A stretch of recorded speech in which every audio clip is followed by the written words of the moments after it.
In time news T V کے ناظرین کو اہم اور بڑی خبر کے متعلق آگاہ کرتے چلے۔ ماہرین فلکیات نے شوال المکرم کے چاند کے متعلق بڑی پیش گوئی کر دی ہے۔ بروز جمعہ 21 اپریل کو پاکستان میں عید ہوگی یا نہیں، ماہرین فلکیات نے بتا دیا ہے۔ جن ممالک میں 20 اپریل بروز جمعرات سورج گرہن دیکھا جائے گا، ان ممالک میں چاند نظر آنے کے امکانات نہیں ہیں، ایسا کہنا ہے ماہرین فلکیات کا۔ اپنے ویورز کو اہم اور تازہ خبر سے آگاہ کرتے چلے۔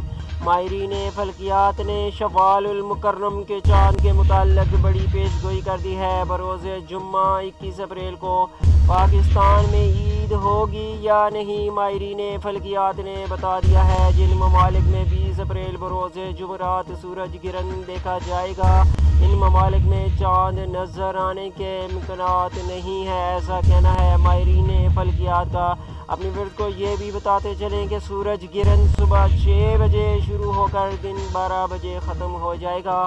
تاہم رؤیت ہلال کمیٹی کا اجلاس آج شام اسلام آباد میں ہوگا۔ اجلاس میں چاند نظر آنے یا نہ آنے کے متعلق فیصلہ کیا جائے گا۔ اپنی ویورز کو اہم اور بڑی خبر سے آگاہ کرتے چلے۔ تازہ خبر ہے، ماہرین فلکیات نے شوال المکرم کے چاند کے متعلق بڑی پیش گوئی کر دی ہے۔ بروز جمعہ 21 اپریل کو پاکستان میں عید ہوگی یا نہیں، ماہرین فلکیات نے بتا دیا ہے۔ جن ممالک میں 20 اپریل بروز جمعرات سورج گرہن دیکھا جائے گا، ان ممالک میں چاند نظر آنے کے امکانات نہیں ہیں، ایسا کہنا ہے ماہرین فلکیات کا۔ اپنے ویورز کو یہ بھی بتاتے چلیں کہ سورج گرہن صبح 6 بجے شروع ہو کر دن 12 بجے ختم ہو جائے گا، ایسا کہنا ہے ماہرین فلکیات کا۔ تاہم رؤیت ہلال کمیٹی کا اجلاس آج شام اسلام آباد میں منعقد ہونے جا رہا ہے۔ اجلاس میں چاند نظر آنے یا نہ آنے کے متعلق فیصلہ کیا جائے گا۔